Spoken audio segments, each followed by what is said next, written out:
Jo soc Albert Mariner, membre de la Junta de la Fundació i soc impulsor, junt amb Amparo del Pino i altres membres de la Junta, del debat sobre salut mental i entorn digital, que estem iniciant a la Fundació.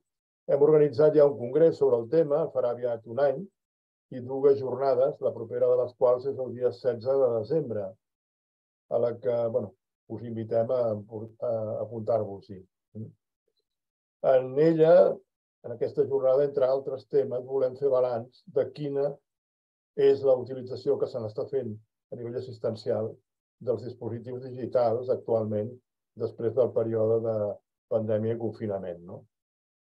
Bé, tinc el plaer d'obrir aquest acte de presentació del llibre Bienvenido al Metaverso. És una pregunta. ¿Bienvenido al Metaverso?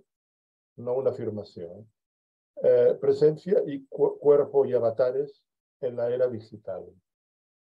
Comptarem amb la participació dels seus autors, Liliana Arroyo i José Ramón Ubieto.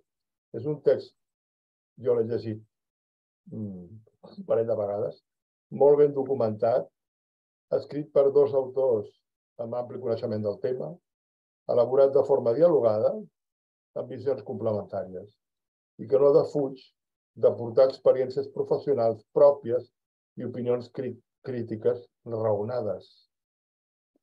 Ells ens explicaran el més important de les seves reflexions sobre una realitat que ja existeix i que un sector de l'economia mundial vol expandir de forma il·limitada, tot i els entrebancs amb els que s'està trobant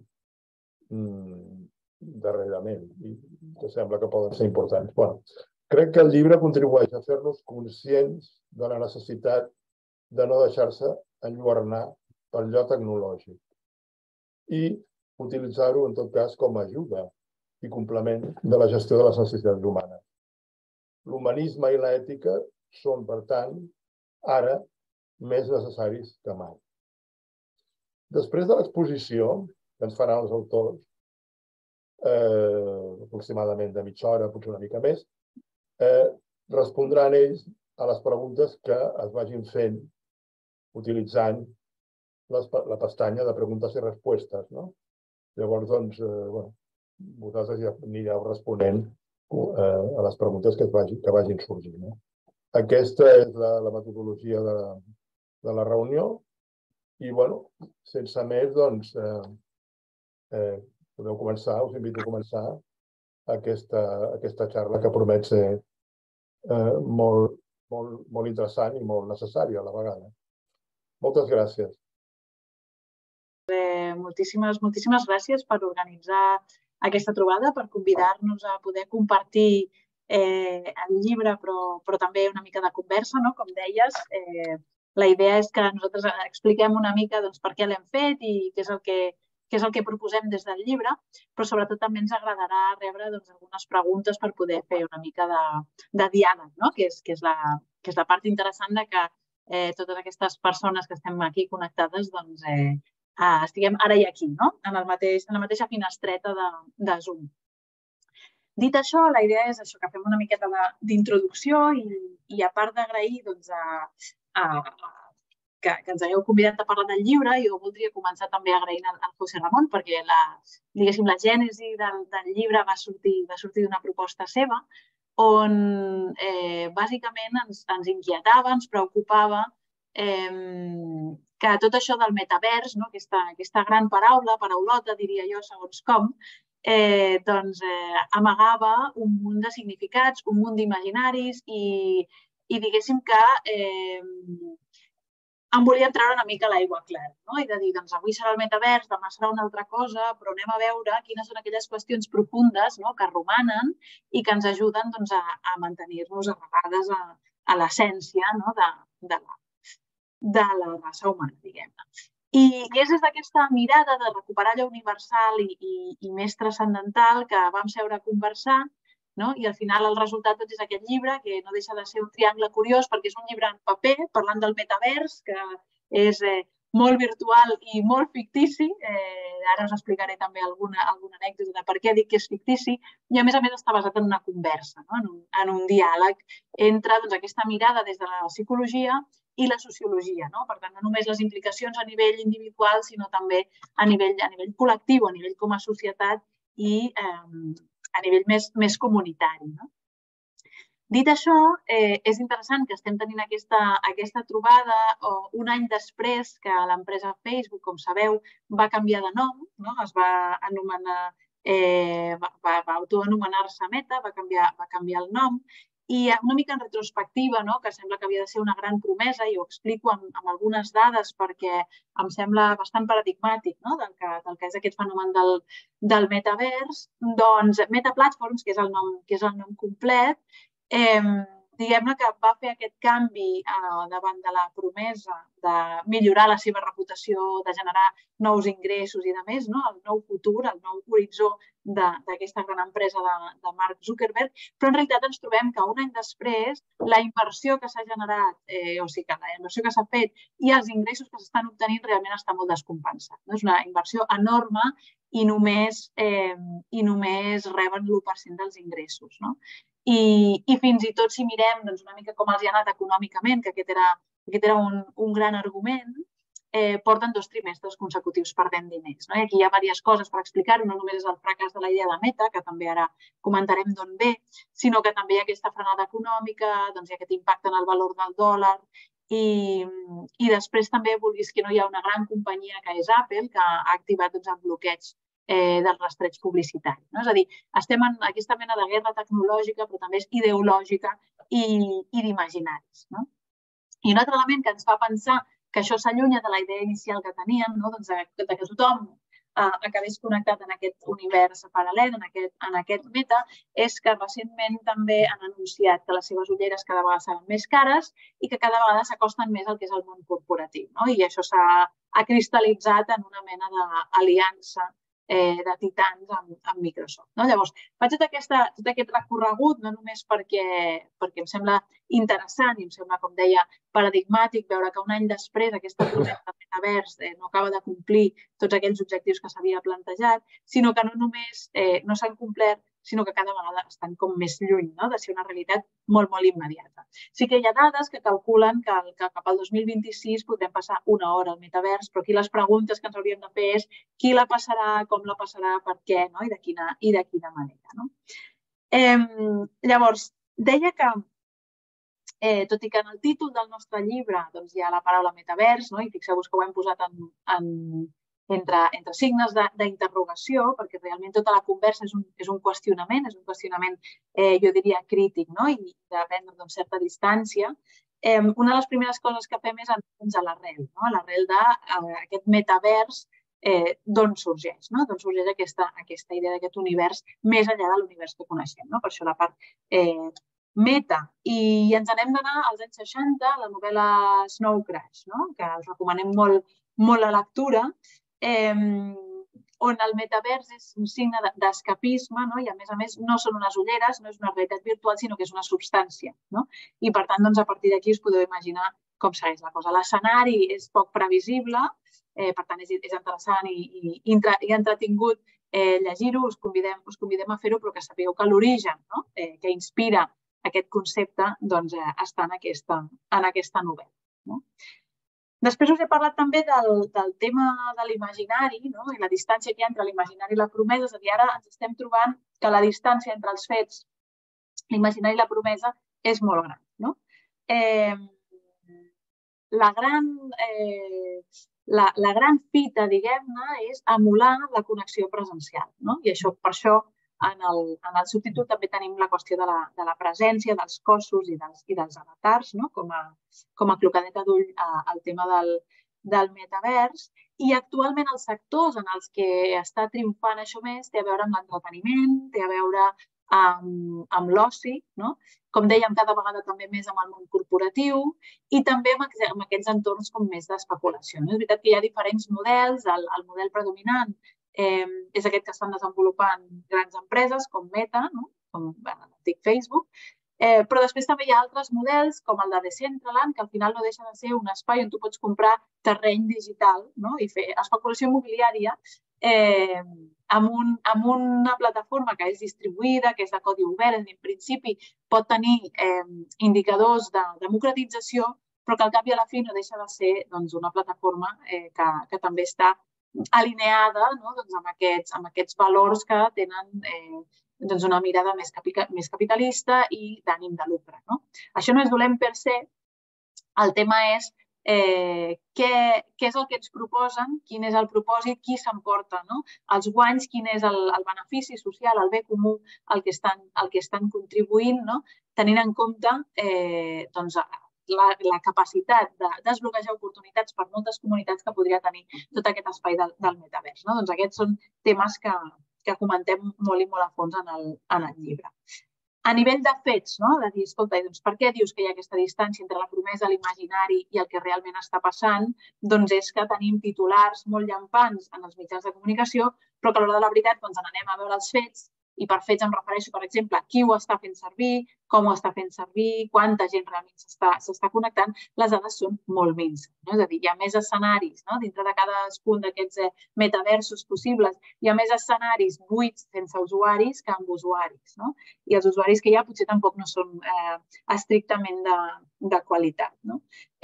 Realment, amb dades a la mà de Deep Radar, veiem que un 9% dels escenaris tenen usuaris. Imagineu-vos que hi ha 100 entorns virtuals possibles als que tu pots entrar i tu entres en el 100 i només en els altres 9 et trobes realment altres avatars, altres usuaris amb els que poder interactuar, que en principi és aquesta una de les raons per les quals voldries entrar, no només per consumir, sinó també per interactuar. Per interactuar en múltiples nivells, a nivell personal, a nivell professional, a nivell d'entreteniment, és a dir, pots anar a una passarel·la de moda, pots anar a un concert, pots anar a una cursa de cotxes o pots anar a una festa privada d'algun amic o amiga, però fixeu-vos, és només el 9%. Per tant, la propera vegada que us diguin que el metavers és una realitat i que ja està aquí, podeu donar aquesta dada i dir, escolta'm, parlem. Llavors, coses que ens passen, doncs això, és d'aquests dos models que us parlava, tant el descentralitzat com el centralitzat en les plataformes, el que ens estem trobant és que són apostes absolutament neoliberals, més del mateix, és a dir, són apostes que alimenten l'economia de l'atenció, que això és el que ha propiciat l'amplificació, la desinformació i altres efectes socials poc desitjables. I, a més, per exemple, si ens aterrem en qüestions de gènere, és un terreny absolutament inhòspit per les dones. Per tant, tot i que és una il·lusió d'escapisme, aquesta és una de les raons simbòliques, realment no estem escapant d'aquells problemes que tenim en la realitat presencial, sinó que moltes vegades els estem exacerbant. Per tant, jo crec que és una oportunitat enorme la que tenim, serà fantàstica, podem dissenyar metaversos alineats amb els valors socials i les societats digitals en les que volem viure, nosaltres i els nostres descendents, però actualment creiem que és el moment de fer-nos les preguntes adequades per poder empoderar-nos i poder exigir quin és els metaversos que nosaltres volem.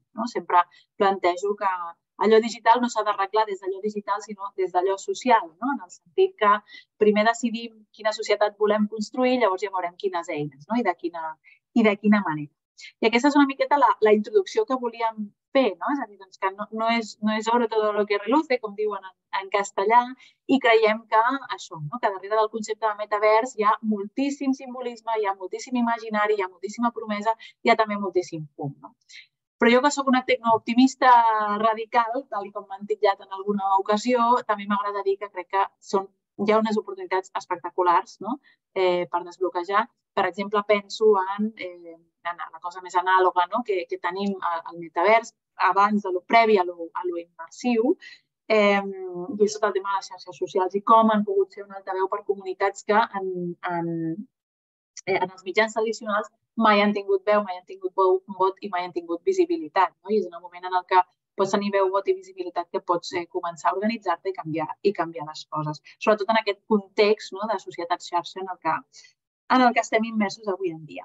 Llavors, fetes aquestes pinzellades, això, només recordar-vos que la qüestió fonamental del llibre era fer-nos les preguntes. Per tant, ara el meu coautor, el meu apreciat coautor, seguirà una miqueta més amb aquesta vessant psicològica, però sobretot totes aquelles preguntes que us vagin sorgint, curiositats, dubtes o fins i tot si heu tingut experiències del metavers i les voleu compartir, doncs seran més que ben rebudes.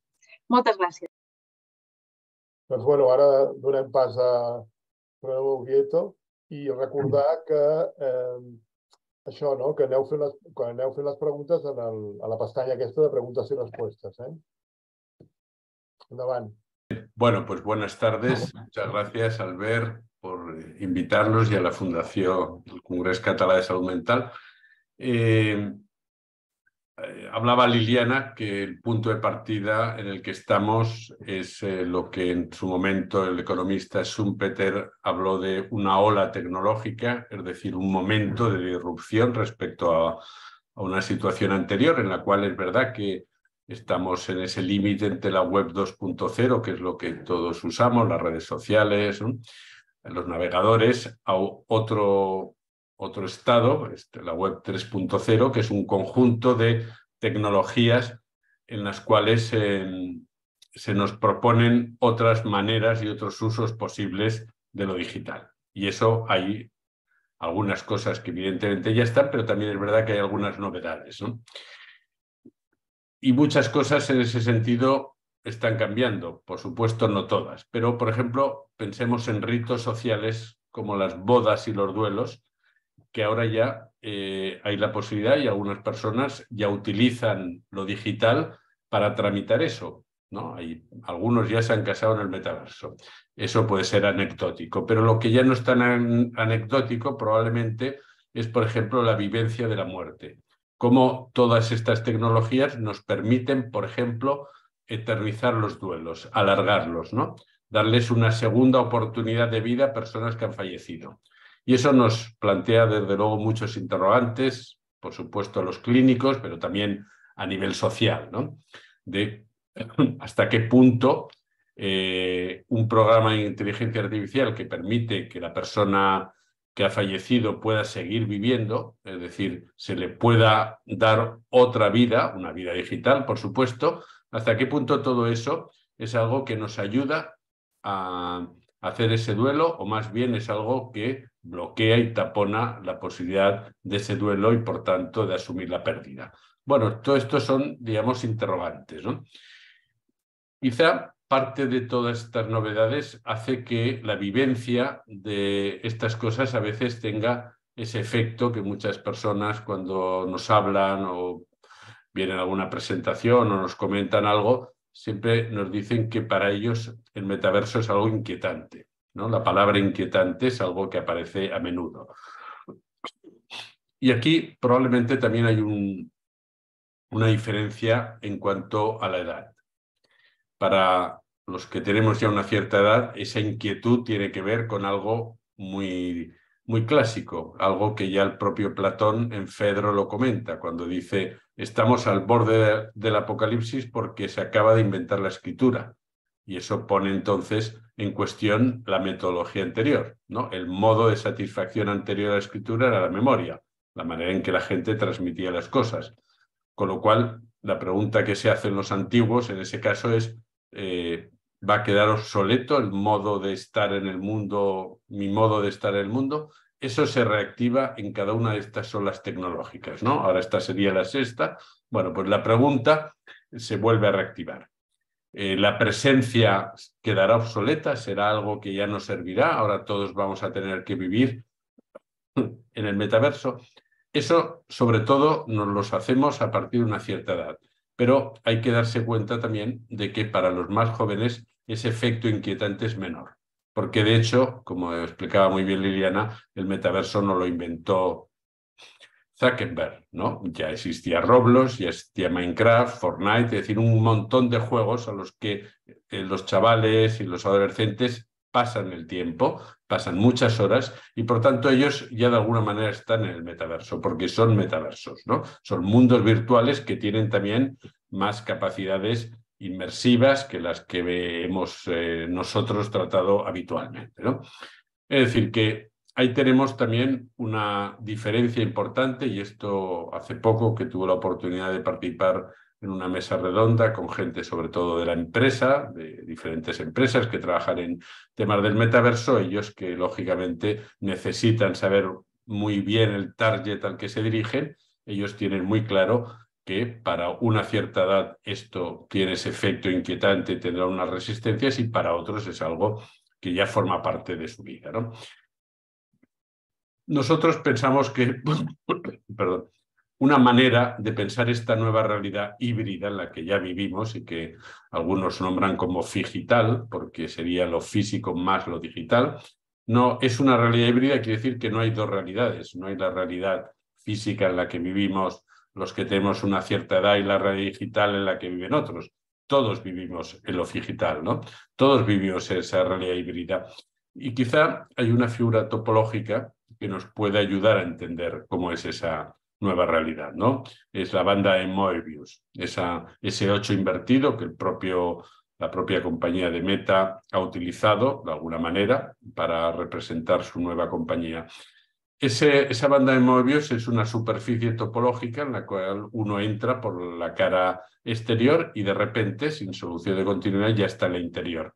Esa es la vida híbrida que tenemos, ¿no? Entramos, como ahora mismo, a través de un Zoom y, sin darnos cuenta, digamos, pasamos ya a lo que son las presencias que vamos a seguir teniendo los mismos que estamos en este Zoom, ¿no? Incluso cada uno de nosotros, lógicamente, después hará una vida presencial en su familia, con los amigos, como sea, ¿no? Es decir, que esa realidad híbrida en la que ya estamos es una realidad que, desde luego, no tiene vuelta atrás. No tiene vuelta atrás porque forma parte de un impulso y de un avance tecnológico, no solo financiero, sino mucho más amplio, ¿no? Lo que hemos registrado, Liliana lo explicaba también, son nuevas formas de la presencia. Este es un dato, me parece importante, ¿no? Nuevas formas de la presencia quiere decir nuevas formas de hacernos presente, de dar signos de subjetividad, sea a través de la holografía, sea a través del metaverso, sea a través también de chips corporales, sea a través de formas y programas de inteligencia artificial que cada día tienen un mayor alcance, un mayor desarrollo, y cada día también nos van a plantear muchas otras incógnitas, ¿no? Sobre dónde queda la subjetividad, que es aquello radicalmente humano que no puede ser reemplazado. Cuando, por ejemplo, Jacques Lacan hablaba en los años 70, hacía una pequeña ironía sobre la inteligencia artificial, decía que la A podría ser animal, inteligencia animal, porque se refería a lo que en aquel momento constituía el patrón de la inteligencia artificial, que era el condicionamiento operante, es decir, todas las técnicas que se utilizaban en psicología conductista para el adiestramiento de animales. Eso era la base en aquel momento de la inteligencia artificial. Bueno, la situación actual es un poco distinta. Podríamos decir que la inteligencia artificial ha evolucionado mucho, y esa ironía de Lacan quizá ahora no nos sirva de tanto, porque ahora ya se dan situaciones de una génesis que la propia inteligencia artificial puede hacer en el mundo del arte, por ejemplo, de obras nuevas. Obras nuevas quiere decir que, aunque partan de patrones existentes, lo que se genera es algo nuevo. De todas maneras, cualquier artista parte de patrones existentes, ¿no? Nadie pinta hoy desconociendo a Picasso o a Monet o a cualquiera de los grandes, porque aunque no los imite, pero forman parte de su background, ¿no? Forman parte de ese archivo mental con el cual él escribe, pinta, etcétera, ¿no? Bien, todo esto, entonces, estas nuevas formas de la presencia implica algo que nos tiene que interrogar también como sociólogos, como psicólogos, como educadores, sobre cómo afectará esos cambios no solo a esas formas nuevas, sino también cómo afectará de rebote, podríamos decir, a la presencia física, ¿no? Hablaba del escapismo, Liliana, porque seguramente podríamos identificar como mínimo 4 razones desde el punto de vista psicológico que hacen atractivo estas nuevas formas de la presencia, ¿no? Por ejemplo, el escapismo. Esta es quizá la más fundamental, ¿no? Ese deseo ancestral del ser humano de buscar siempre escenarios alternativos. Desde la caverna de Platón, Alicia del País de las Maravillas, las Crónicas de Narnia, Matrix. Bueno, podríamos hacer una lista muy larga. El propio Christine de Pisan, que es una escritora que en 1453 escribió La ciudad de las damas, que era una especie de metaverso en el cual la misoginia no existía. Era un mundo alternativo al mundo dominante por, digamos, los hombres, y con un claro práctica, digamos, machista. Bueno, ella imaginó ya en ese momento ese escenario alternativo. Es decir, que esa necesidad es una necesidad ancestral, ¿no? Y que estas superficies donde podemos practicar y deletrear todo lo que Freud llamó la gramática pulsional, es decir, las maneras de satisfacernos, las de mirar, ser mirados, oír, ser escuchados, en fin, todo eso que podemos ahí desarrollar, bueno, todo eso encuentra en estas superficies unas nuevas formas. También tenemos otra clave psicológica, ¿no? Que es el deseo de aumentar nuestra percepción y nuestras capacidades. Eso que Freud en el Malestar de la Cultura señala cuando habla de los objetos tecnológicos como esos objetos que prolongan la capacidad de los sentidos. Bueno, esta realidad aumentada, por ejemplo, que va a formar parte de nuestras vidas de manera muy inmediata, probablemente con mucha más fuerza y con mucho más porvenir que el metaverso, eso es algo que forma parte de ese deseo también de aumentar nuestras capacidades, ¿no? Tenemos también una tercera clave que sería la simulación, la posibilidad de simular, de explorar situaciones que nos gustarían sin tomar ningún riesgo. Eso en el metaverso, por ejemplo, va tomando cada vez más esa figura de lo que se llama un gemelo digital, es decir, una réplica digital de situaciones que puede ser desde un corazón para ser operado por un estudiante durante 300 operaciones hasta encontrar, digamos, la técnica sin que nadie sufra porque se trata de un corazón virtual, hasta una organización empresarial que reproduce una fábrica para poder simular todo el proceso de producción y poder calcular entonces el gasto, la distribución de las cadenas, un aeropuerto, el ejército, por ejemplo, puede reproducir la Tierra, cosa que ya ha hecho el ejército americano, tener un gemelo digital de la Tierra para simular todo tipo de prácticas militares. Podemos nosotros simular también a través de un avatar cualquier actuación, cualquier performance, cualquier tuneo de nuestro yo. Toda esta capacidad de simular sin correr un riesgo es algo que estas superficies nos proporcionan y que sabemos que por eso también resultan atractivos. Y luego, finalmente, yo diría que hay una cuarta clave importante, que es lo que llaman los anglos el self-contain, es decir, el autoconteo, la ilusión de controlar nuestro propio cuerpo, a través, por ejemplo, de estos relojes que cada vez llevamos más y que nos permiten saber las pulsaciones, los metros que avanzamos. Es decir, esa ilusión de poder autoevaluarnos, autoobservarnos, tener un registro permanente de nosotros mismos, ¿no? La pregunta que nos surge entonces es, bien, si cada uno, digamos, puede estar en su mundo, en ese metaverso que ya estamos, porque de hecho ya, digamos que nuestra propia realidad psíquica ya es un metaverso, ya es un mundo en el cual a través de nuestros fantasmas funcionamos, pero además ahora podemos también compartir un montón de fantasías que se proyectan en el metaverso, ¿no? La pregunta que nos surge es cómo orientarnos, ¿no?, frente a eso. Y creo que, como decía Liliana, hay una dimensión política y social evidente. Todas estas tecnologías necesitan algún tipo de corrección, necesitan pensar cuál es su finalidad, no simplemente usarlas.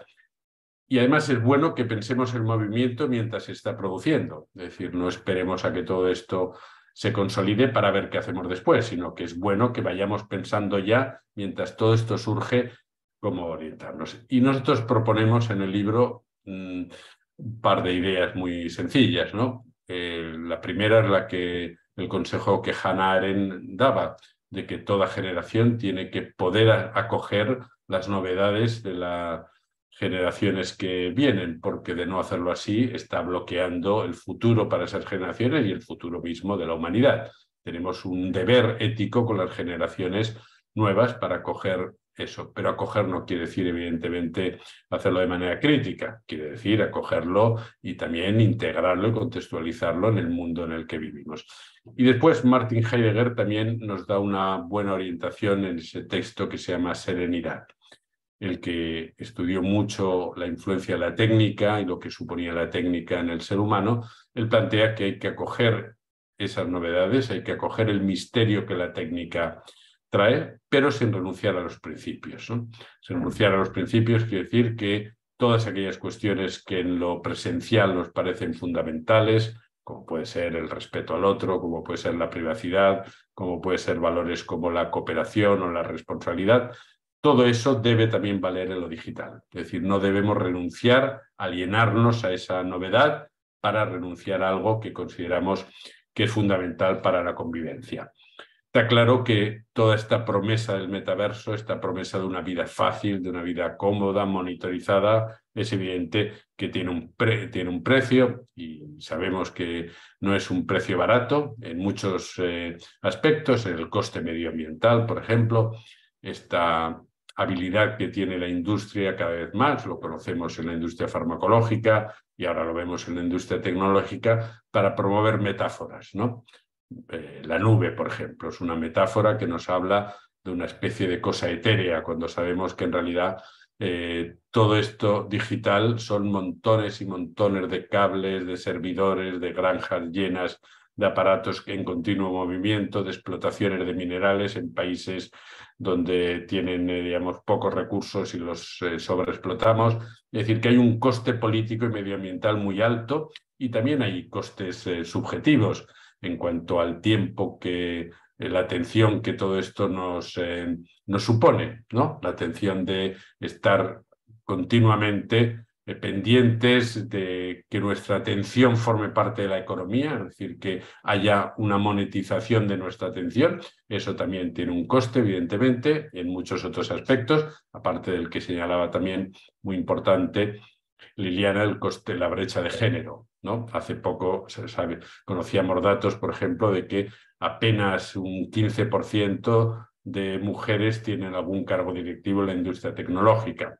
Y en lo que se refiere al metaverso, por ejemplo, otro dato muy actual, el 85% de todos los proyectos que se innovan o que se ponen en marcha son propuestos por hombres y, en cambio, las mujeres que tienen muchas más propuestas no son aceptadas. Quiero decir que esa brecha que ya existe en lo presencial, desde luego, no va a desaparecer allá. Me gustaría concluir entonces señalando algo que también nos parece muy importante para entender que el metaverso también es una metáfora. Cuando nació la novela, se hablaba, ¿no? Los ingleses, que fueron los grandes creadores de la novela contemporánea, hablaban de la novela, sobre todo Fielding, ¿no? El creador de Tom Jones, de esta novela que explica la vida. Pero, al mismo tiempo, pronto también descubrimos que explicar la vida no es lo mismo que la vida, que vivir la vida, ¿no? Incluso se habla, por ejemplo, del metaverso, que sería pasar del storytelling al story living. Bueno, la vida en el metaverso es una metáfora, porque no se vive en el metaverso. En el metaverso se pueden hacer cosas, pero no hay un gemelo digital de la vida, ni del sujeto. No se puede replicar. Entonces, para nosotros es un principio fundamental para no caer un poco en esta ilusión metafórica de lo que es la vida en el metaverso. Un principio fundamental es que no hay una equivalencia entre la vida y el metaverso, entre lo físico y lo digital. No son equivalentes. Son complementarios, eso sí, pero no son equivalentes. No se puede hacer lo mismo que se hace en la vida en lo digital, por muchas razones. La primera, porque la inmersión sensorial que nos facilitan estas tecnologías no son equivalentes a inmersión social.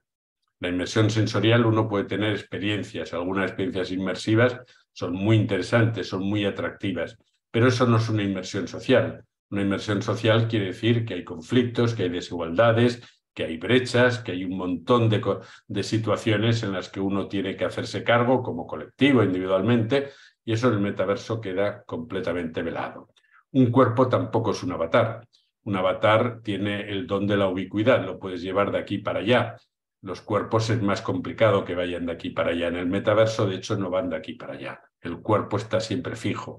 Lo que va de aquí para allá es el avatar, ¿no? El cuerpo tiene algunas exigencias que no tiene un avatar. Un avatar, más bien, es un personaje yoico, es decir, es una representación que nosotros tuneamos, que construimos, pero no es lo real. El cuerpo sí que implica una presencialidad real y tiene otra dimensión, ¿no? Y, por supuesto, una conexión, que es lo que hacemos cuando estamos en lo digital, no tiene el estatuto de un vínculo. Un vínculo es algo que ata, que compromete, y por eso necesita tiempo. Un vínculo amoroso no se hace en una conexión en Tinder, de la misma manera que un vínculo profesional no surge de una reunión de Zoom. Son cosas que llevan su tiempo, ¿no? Así que me parece que esta diferenciación, esta idea de que la vida y el sujeto no tienen gemelos digitales es muy importante para no perdernos un poco en esa retórica sobre esa cuestión.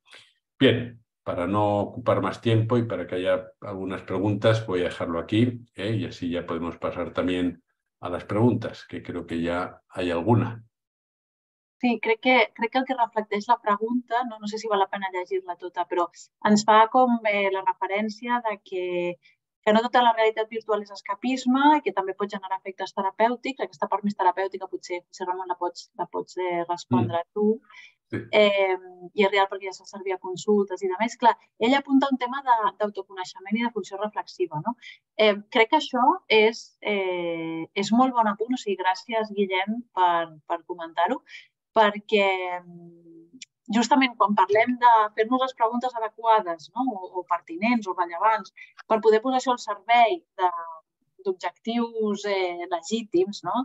Crec que aquest és un exemple, no? I que justament tota l'economia de les dades i totes aquestes interfícies que ens permeten registrar molts temes de la nostra activitat i, per tant, fer una mena d'efecte mirar si els podem posar al servei d'aquest acompanyament terapèutic, si poden servir-nos per autoconèixer-nos, per empoderar-nos i de més, jo crec que és un molt bon camí, no? També amb el que apuntes tu, no? Amb aquesta realitat híbrida i acompanyat d'una persona professional, no?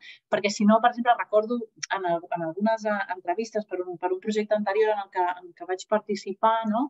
Parlava amb dones que en la seva trentena, quan tenien entre 30 i 40 anys, descobrien d'alguna manera que tenien hiperactivitat, TDAH, gràcies als vídeos que li servia Instagram o TikTok. Clar, realment no és que Instagram o TikTok fes de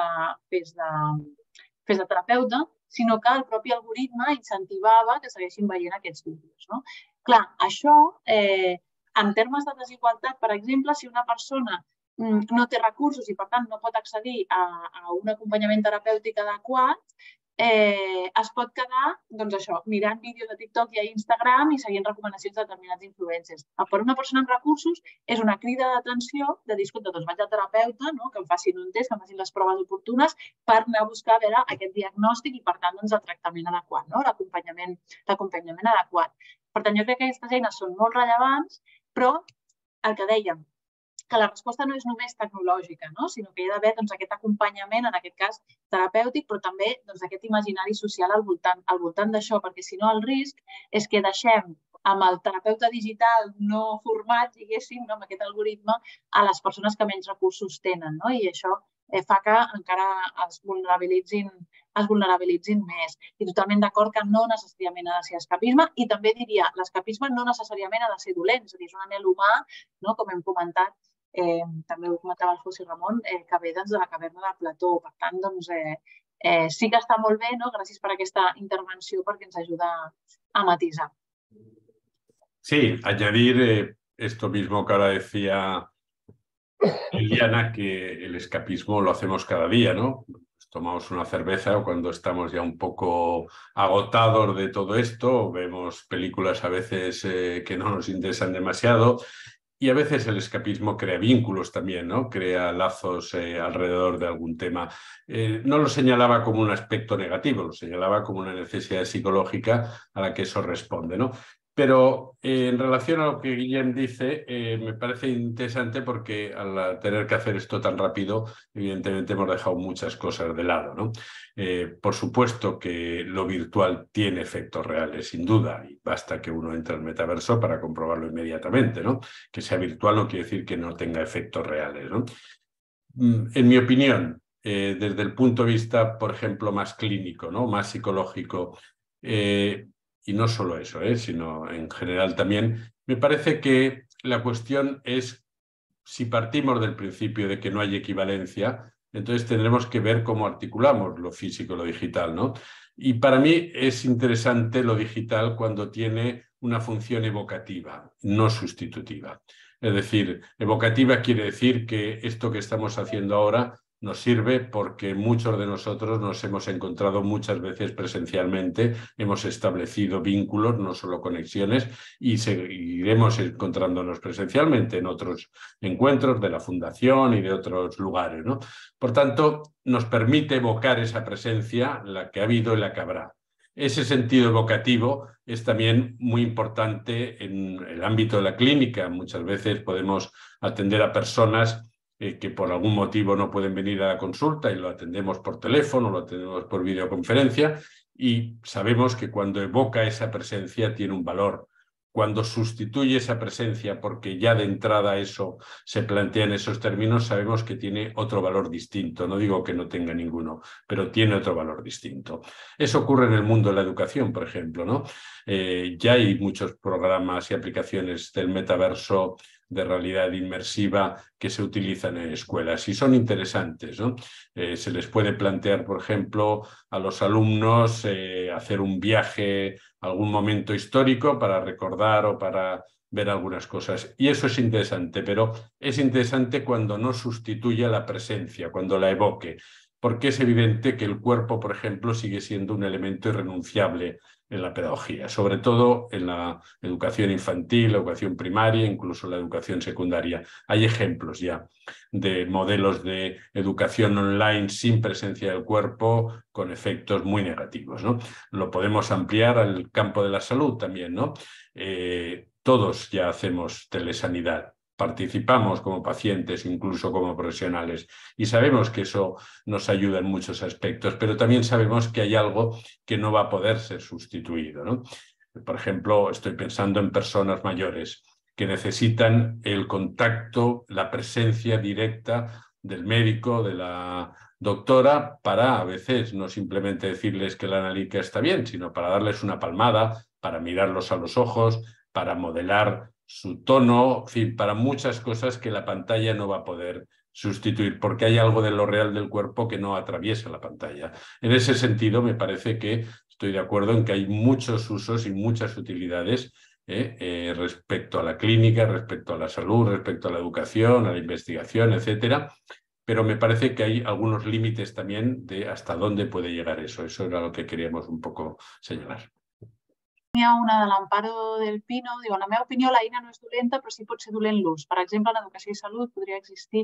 Vale. Jo crec que no, el José Ramon ho ha comentat bastant. Aquí deixa'm dir que la part d'addiccions i tal, i per la part de salut, tema Serious Games, si la part terapèutica la deixo pel José Ramon.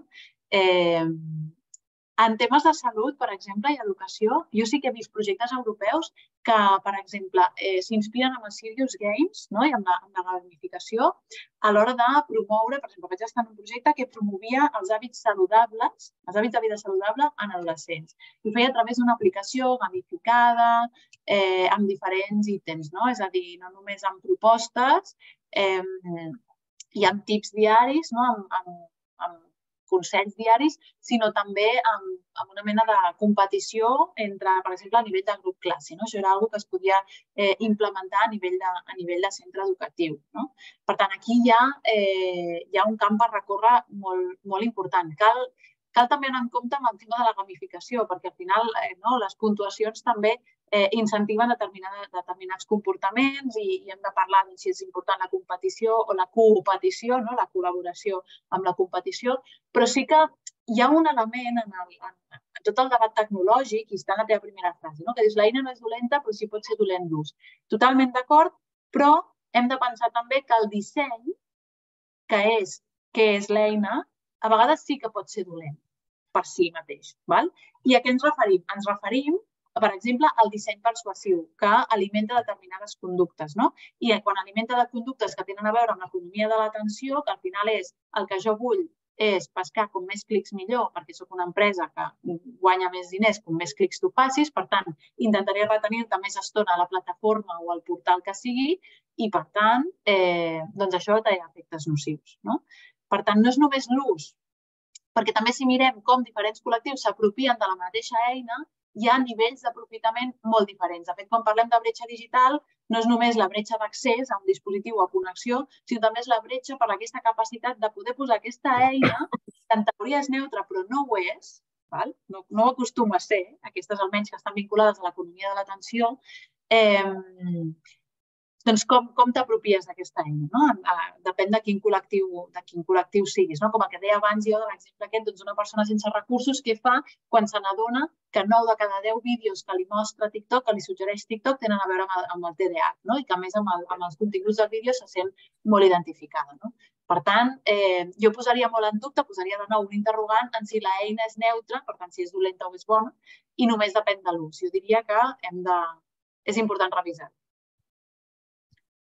Sí, desde McLuhan sabemos, ¿no?, que el medio también es el mensaje, ¿no?, y que eso no es evidente, que por ejemplo algo tan básico como es la cámara de eco del algoritmo, que es una función del algoritmo que hace que cuando uno se dirige, digamos, a lo digital, ¿no?, uno entra en un foro, entra en la web, en cualquier foro digital y hace una pregunta, el algoritmo lo que considera es que la respuesta debe estar en el mismo sentido que lo que tú planteas, es decir, que te devuelve, te hace eco de eso. Y eso, por ejemplo, ya sabemos que para algunos sectores, por ejemplo, adolescentes que dirigen preguntas vitales, preguntas sobre si vale la pena la vida que llevo, sobre si mi cuerpo es deseable tal como es.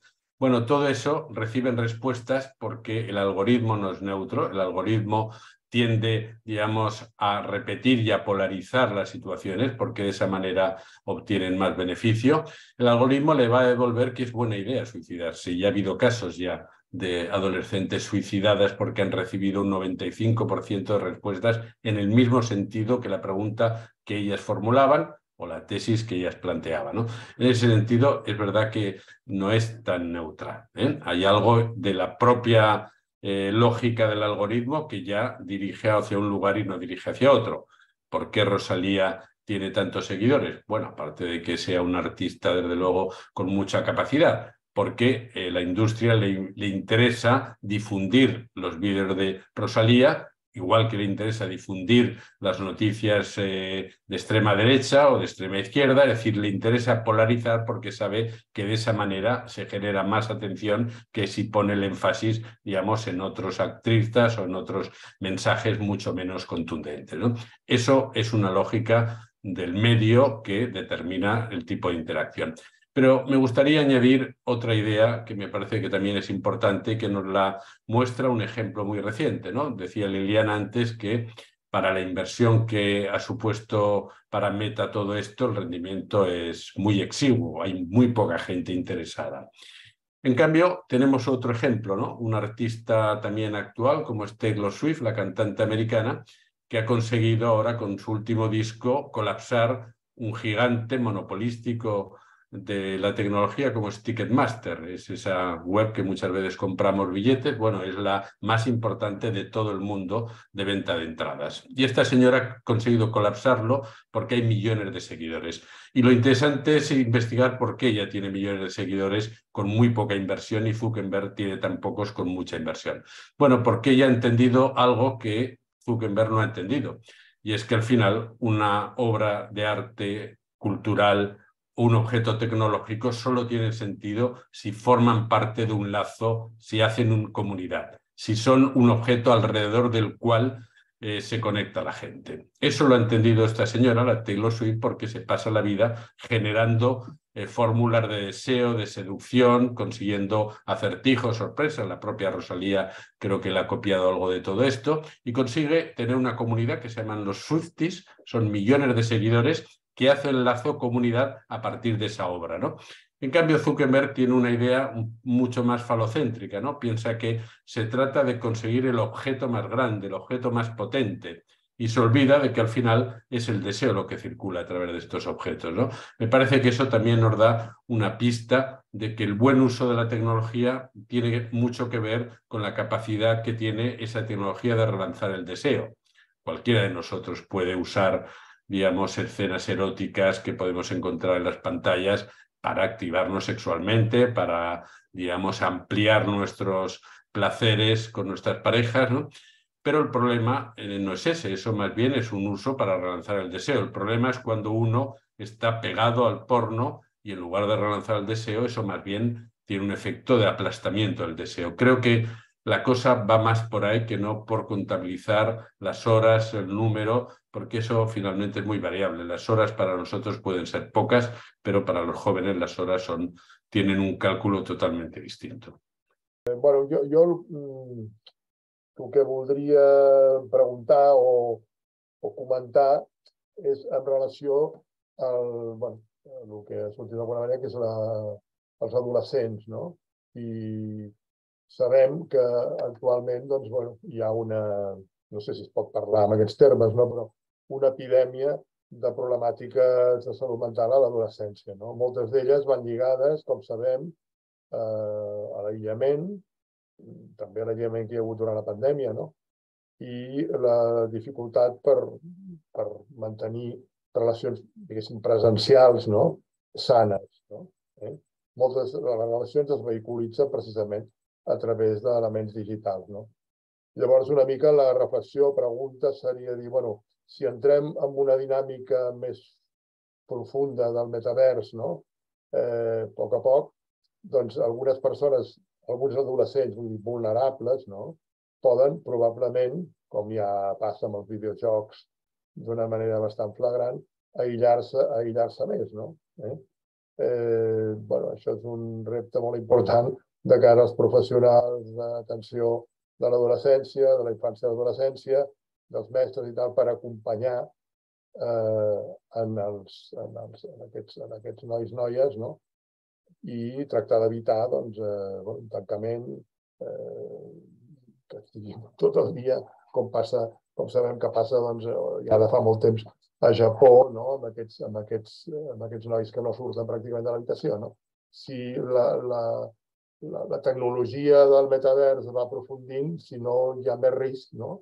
D'addicció i de que més adolescents o joves puguin acabar amb això.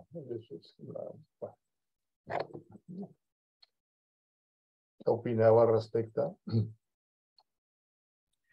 Yo creo que es importante que hagamos el esfuerzo para leer las adolescencias del siglo XXI en clave del siglo XXI, ¿no? Y digo el esfuerzo porque todo nos lleva a leerlo en clave del siglo XX, ¿no? Es decir, a tratar de pensar un poco en nuestra manera de socializarnos y en el efecto que tuvo todo eso para nosotros, ¿no? Pero hay algo que es atemporal, ¿no? Que no ha cambiado mucho, desde nuestras adolescencias a las actuales y a las que tendrá el hijo pequeñito de Liliana, que tiene 4 meses, seguramente tendrá los mismos problemas que tuvimos nosotros, ¿no? Y es que la adolescencia es un momento, sabemos, en que lo familiar se vuelve extraño, ¿no? La voz de la madre, que era muy simpática, ahora de repente es una voz extraña que no sabe bien qué quiere, digamos, decir ni qué quiere de ti. La mirada de los compañeros también se vuelve extraña, porque eso que antes eran compañeros de juego, ahora no sabes bien si te están criticando, te están difamando, si te van a aceptar o no te van a aceptar. El cuerpo, por supuesto, es el principal extranjero de las vidas de los adolescentes, porque ya ha mutado y ahora es una fiera a la que hay que estar domesticando, ¿no? Entonces, me parece que si aceptamos que eso es así y que ha sido siempre así y que seguirá siendo así, la pregunta que tenemos que hacernos también los adultos es cómo alojarlo extranjero, ¿no? Y sabemos que los adolescentes, ellos tienen sus propias estrategias para alojar eso, ¿no? Desde la pandilla hasta los consumos, etcétera. Y desde luego las tecnologías son una respuesta para alojar lo extranjero, porque ellos hacen comunidades en las pantallas, comunidades de jugadores de Fortnite, comunidades de Instagram, comunidades de TikTok, de todo lo que tal. Pero creo que la pregunta que tenemos que hacernos es nosotros cómo podemos seguir siendo influencers válidos para ellos, ¿no? No solamente cómo las tecnologías pueden, digamos, machacarles la cabeza, sino nosotros qué hacemos mientras, ¿no? Cómo podemos también ayudarles.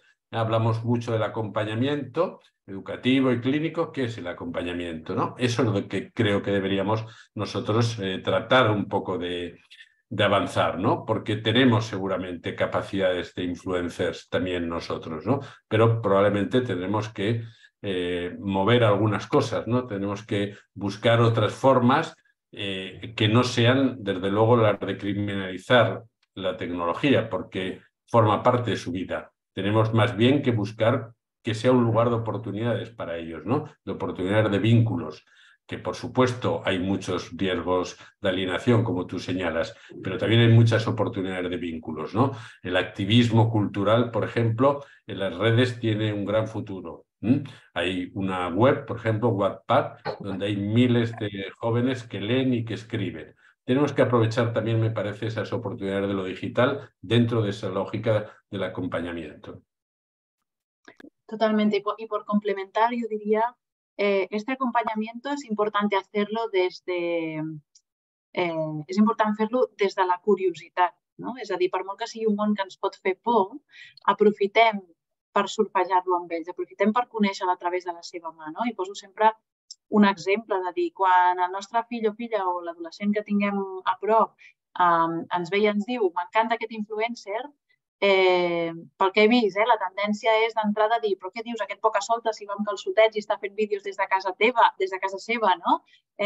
Com és que pot estar guanyant tants diners? És a dir, hi ha un judici immediat, en lloc de dir, ostres, a veure, un moment, no? És a dir, preguntem, acompanyem, indaguem sobre què és el que fa que aquest jove o aquesta jove senti atracció pels continguts d'aquesta persona, no? Pensant molt també que és una... a vegades quan faig xerrades amb famílies dic, penseu que és una drecera per conèixer el vostre fill o filla. No? És a dir, a través de conversar què li trobes a aquest influencer, abans de jutjar-lo tu, doncs segurament descobriràs coses d'aquesta personeta en formació, no? En aquesta etapa tan trepidant i intensa com és l'adolescència. Per tant, crec que el que comentava el José Ramon, l'acompanyament, no des de la nostàlgia i no des de l'autopercepció, sinó des de la curiositat i des de les ganes, des de la voluntat real de voler-se posar en el lloc de l'altre per entendre on està, llavors des d'aquí acompanyar. I sobretot per no perdre oportunitats, perquè demonitzant o prohibint o assenyalant no estem educant, no estem acompanyant. Estarem classificant el problema i potser nosaltres ens quedarem tranquils, però no estarem abordant la situació. I moltes vegades és això, és a dir, al final, darrere d'aquestes, diguéssim, d'aquesta capacitat d'atracció per aquestes figures, aquests nous referents, doncs hi ha anhels tan bàsics com el ser vistos, el ser i el pertànyer, el mateix que els reptes virals, diguéssim, que tenen riscos a nivell d'integritat física, hi ha moltes capes aquí per indagar. Per tant, jo diria curiositat, acompanyar des de la pregunta, acompanyar des de l'empatia i des d'un interès genuí per entendre què és el que li crida l'atenció a l'altra persona. Bé, doncs no hi ha més preguntes. Jo crec que ha sigut una presentació molt ben estructurada i molt rica. La matèria d'estudi és fascinant, fascinant perquè és canviant, es projecta cap a futur, té aspectes utòpics i per tant haurem d'estar molt vinculats, vulguem o no, aquesta temàtica, en la qual hi estem presents, encara que sigui d'una manera híbrida, evidentment. Doncs agrair-vos moltíssim la presentació i recomanar, jo ho he fet, llegir el llibre perquè té molts continguts i moltes idees per anar associant. Moltíssimes gràcies a vosaltres i, bueno, estarem en contacte. Gràcies a vosaltres també per l'atenció. Moltes gràcies i felicitats per la feina que feu. Gràcies.